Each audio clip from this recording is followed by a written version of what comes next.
निश्चित तौर पर राज्यसभा में मानसून सत्र में राष्ट्र गीत पर एक नया विधेयक जो है लाया जा रहा। मैं उस विधेयक का स्वागत करता हूं। यह राष्ट्रगान के तहत ही राष्ट्रीय गीत पर विधेयक है।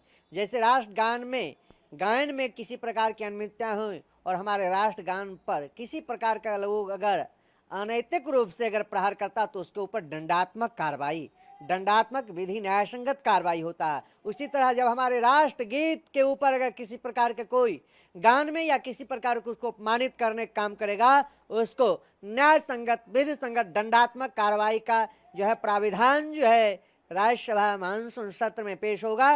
मैं दिल से आभार व्यक्त करता हूं। यह राष्ट्रगीत क्या है? यह प्रकृति के सौंदर्य के प्रति अपनी समर्पण भाव है। माँ भगवती भारती के ऊपर अपनी निष्ठा है, अपनी भक्ति भाव को समर्पित करता है। प्रकृति के ऊपर राष्ट्र के प्रति होना चाहिए। अगर इसको किसी प्रकार से कोई अपमानित करता है तो उसको दंडात्मक कार्रवाई होनी चाहिए। उसी के बिल को जो है आज पास करने में जो है राज्यसभा में मैं सभी राज्यसभा के सदस्यों से मैं निवेदन करूंगा, सहयोग करिए, राष्ट्र के प्रति अपनी समर्पण शक्ति भाव को समर्पित करने का काम करिए। महाराज जी, आज अयोध्या चंदा चोरी मामले में सुप्रीम कोर्ट सुनवाई करेगी, स्टेटस रिपोर्ट भी शामिल होगी, क्या कहना? निश्चित तौर पर आज सुप्रीम कोर्ट में 4 याचिकाओं पर सुनवाई करेगा। पूर्व में इससे सुप्रीम कोर्ट ने जो है प्रदेश सरकार को निर्देश दिया था कि आप एक पुनर्नयी एसआईटी का गठन करिए। उसमें वह एसआईटी अनुभवी एसआईटी होनी चाहिए, विशेषज्ञ एसआईटी होनी चाहिए। उसी के अनुरूप प्रदेश सरकार ने एक अनुभवी 3 जो है आरपीएस के जो है अधिकारियों को नियुक्ति की है एसआईटी जांच के लिए। और मुझे ऐसा पूरा विश्वास है कि कोर्ट की एक प्रक्रिया होती है कि एक प्रक्रिया के बाद दूसरी प्रक्रिया पे कार्रवाई होती है। तो पहली प्रक्रिया एसआईटी गठन हुआ है, अब एसआईटी का रिपोर्ट प्रचलित होगा, जांच होगी, जांच आख्या आने के बाद ही कोर्ट कुछ निर्देश ले सकता है। मैं कोर्ट को बहुत बहुत आभार व्यक्त करूंगा, साधुवाद करूंगा। और कुछ ऐसे धूमकेतु महामूर्ख जो हमारे ऐसे सर्वोच्च न्यायालय के कार्यपालिका को बाधित करने का कुचक्र रचा जा रहा है। मैं पूछना चाहूंगा, कोर्ट में अनेक ऐसे काम हैं जो राष्ट्र के प्रति, राष्ट्र की जनजागरूकता के प्रति काम कर सके, आप उसको बाधित करने का काम मत करो। एसआईटी का गठन कर दिया है कोर्ट के निर्देश के बाद, उसकी जांच होने दो। ठीक है, कोर्ट में याचिका है, सुनवाई होगी, लेकिन उसमें एक आगे का डेट निर्धारित करते हुए एसआईटी के रिपोर्ट आने का जो है तब तक यह प्रक्रिया को वहीं पर जो है स्थगित रखने का यह आदेश होगा, जैसे मुझे पूरा विश्वास और भरोसा है।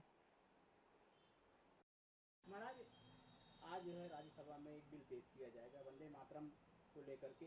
उसको जो भी उस पर जो है वंदे मातरम के गायन को लेकर के अभद्र टिप्पणी करेगा उस पर सजा होगी, क्या कहना? देखिए, बिल पास जो किया जाएगा उससे हम सभी साधु संत समर्थन करते हैं।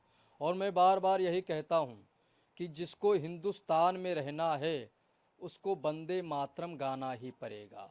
अगर वंदे मातरम से दिक्कत है, परेशानी है, तो उसको हिंदुस्तान छोड़ देना चाहिए, इस्लामाबाद पाकिस्तान जाना चाहिए।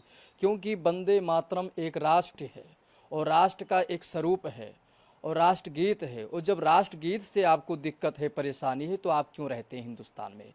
आप लोग बड़े भाग्यशाली हिंदुस्तान में रहते हैं, मगर ओवैसी के जैसे लोग, ओवैसी के एक भाई हैं शौकत अली, ये लोग कहते हैं कि हमारी इच्छा होगी तो हम गाएंगे, आप थोप नहीं सकते हैं। इस तरीके से बात करते हैं। इससे तो साबित हो रहा है कि जो राष्ट्रगीत है, जो वंदे मातरम है, उनको वंदे मातरम से प्रेम नहीं है, राष्ट्र से प्रेम नहीं है, देश से प्रेम नहीं। इसीलिए तो वंदे मातरम बिल का अगर टिप्पणी करेंगे, कुछ बोलेंगे, तो अब तो सबको सजा मिलेगी।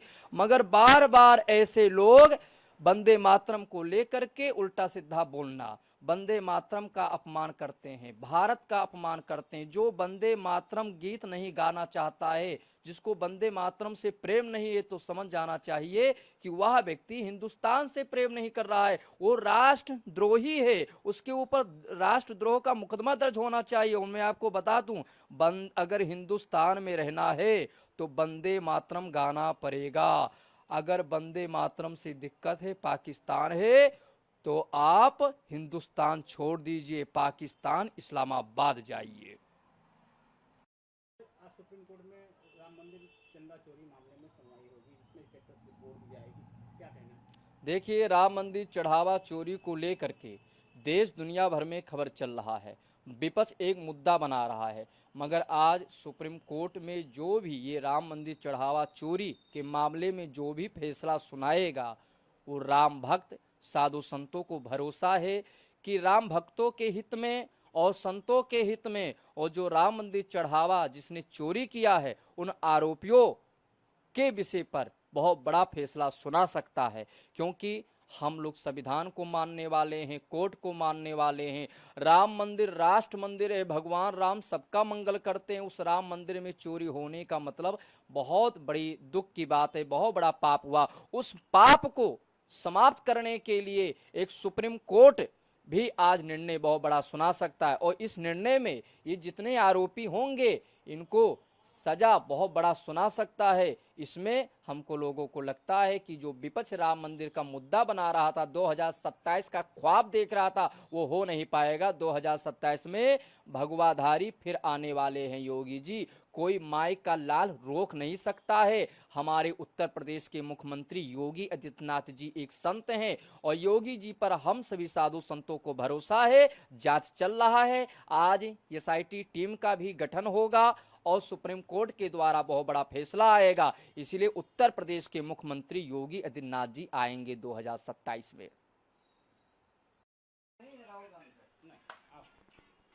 क्या कहना